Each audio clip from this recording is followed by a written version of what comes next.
নমস্কার। আজকে আলোচনা করব গ্রহণ নিয়ে। গ্রহণ, সূর্য গ্রহণ। কবে এই সূর্য গ্রহণ? সূর্যগ্রহণ হচ্ছে 12ই আগস্ট। 12ই আগস্ট সূর্যগ্রহণ। অর্থাৎ আপনারা ভাববেন তাহলে এই 12 আগস্ট যে সূর্য, সেটি কি আমাদের ভারতবর্ষে দৃশ্যমান? তাহলে কি সূতককাল হবে? বা কোথায় এই সূর্যগ্রহণ এফেক্টেড? সূর্যগ্রহণ প্রথম কথায় বলি 7 ঘন্টা 21 মিনিট থাকবে। 12ই আগস্ট সূর্যগ্রহণ 7 ঘন্টা 21 মিনিট থাকবে। রাত্রি 9টা 4 মিনিটে শুরু হবে। রাত্রি 9টা 4 মিনিটে শুরু হবে এবং থাকবে পরের দিন সকাল অর্থাৎ 13ই আগস্ট 4টে 25 পর্যন্ত। তা আসলে বুঝতেই পারছেন ভারতবর্ষে আমাদের হবে কি হবে না। সুতরাং এই সূর্যগ্রহণের এফেক্টটা আমাদের ভারতবর্ষে এফেক্টটা হবে কিনা সেগুলো আলোচনা করছি। ভালো করে শুনলেন প্রোগ্রামটা, স্কিপ না করে। এই সূর্যগ্রহণ আইসল্যান্ড, স্পেন এবং রাশিয়া, গ্রিনল্যান্ড এইসব জায়গায় দেখা যাবে। দীর্ঘ 100 বছর পর স্পেনে কিন্তু এই সূর্যগ্রহণ হচ্ছে। সুতরাং এই সূর্যগ্রহণে মানে পূর্ব অস্ট্রিয়া, সেখানে সূর্যগ্রহণ দেখা যাবে, মানে যথেষ্ট তার এফেক্ট পড়বে। এবং ক্রোয়েশিয়া, হাঙ্গেরি, রোমানিয়া বা আপনার ইটালি, ফিনল্যান্ড এসব জায়গায় কিন্তু গ্রহণ দেখা যাবে। কিন্তু আমাদের ভারতবর্ষে কিন্তু এই গ্রহণ দৃশ্যমান না, সূতককালও হিসাবে কোনো ব্যাপার। উত্তর পশ্চিম আফ্রিকা, সেনেগাল, পশ্চিম সাহারা এবং আলজেরিয়া এইসব জায়গায় কিন্তু গ্রহণ দেখা যাবে। এই সূর্যগ্রহণ মানে হওয়াতে আমাদের ভারতবর্ষে এফেক্ট না হলেও রাশির উপরে কিন্তু একটা এফেক্ট পড়বে।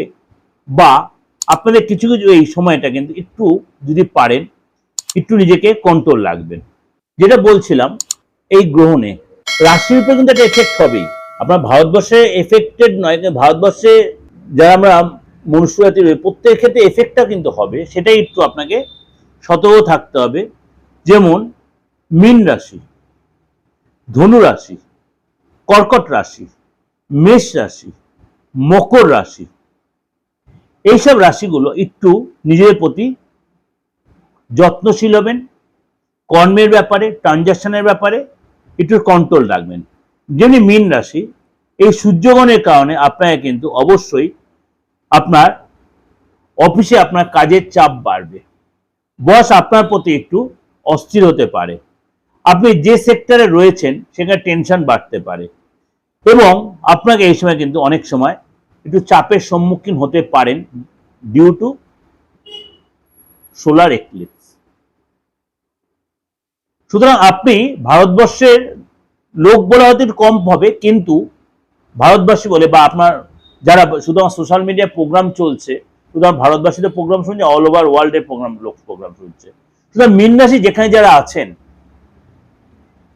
এশিয়া কান্ট্রি বাদ দিয়েও যারা আদার্স কান্ট্রি যারা আছেন, এশিয়া কান্ট্রি পাকিস্তান, বাংলাদেশ আছে, চীন আছে, সবাই এশিয়ার মধ্যে পড়ছে।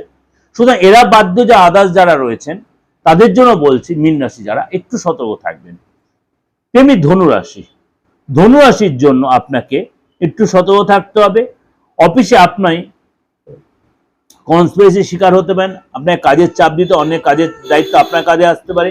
এবং বিবাহিত জীবনে আপনাকে একটু সতর্ক থাকতে, কখনো ভুল বোঝাবুঝি বা বাদ বিবাদে জয়ী করতে পারেন।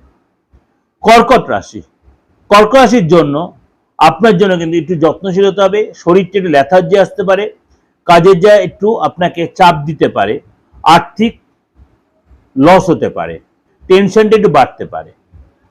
মেষ রাশি, মেষ রাশির জন্য কিন্তু আপনার কিন্তু একটু যত্নশীল হতে হবে, শরীর নিয়ে সচেতন থাকতে হবে। বিশেষ করে মহিলারা জটিল কোনো যদি আইনি কোনো ঝামেলা থেকে থাকে সাবধানতা রাখবেন, তর্ক বিতর্কে জড়াবেন না, কারোর সাথে অশান্তি ঝামেলা বা অপমান করবেন না, বা আপনি যদি কোনো অপমানিত হওয়ার পরিস্থিতি তৈরি আপনি সেখানে সরে আসবেন। নিজের ভাবনা, নিজের ইমোশন কন্ট্রোল রাখবেন, খরচ কন্ট্রোলে রাখবেন। মকর রাশি, মকর রাশির জন্য আপনাকে কিন্তু এই গ্রহণ আপনার জন্য একটু সিনসিয়ার বা সিরিয়াস হতে হবে। খাওয়া দাওয়ার প্রতি কন্ট্রোল রাখবেন, অশান্তি ঝামেলা এড়িয়ে চলবেন এবং এই সময় কিন্তু তৃতীয় ব্যক্তিকে এড়িয়ে চলবেন। ইনভেস্ট হয়ে সতর্ক থাকবেন এবং ফালতু খরচ এড়িয়ে চলুন।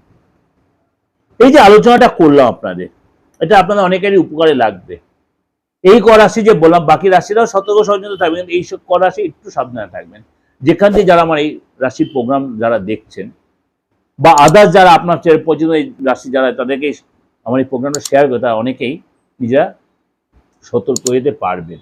উপরের কাছে একটাই আমার রিকোয়েস্ট, যে আপনাদের কারোর জন্য কোনো ক্ষতি না, কোনো অসুবিধা না পড়েন, আপনার সতর্কতা সংযোজনে আপনি সুন্দরভাবে কাটিয়ে দিতে পারবেন। কত তারিখ তাহলে?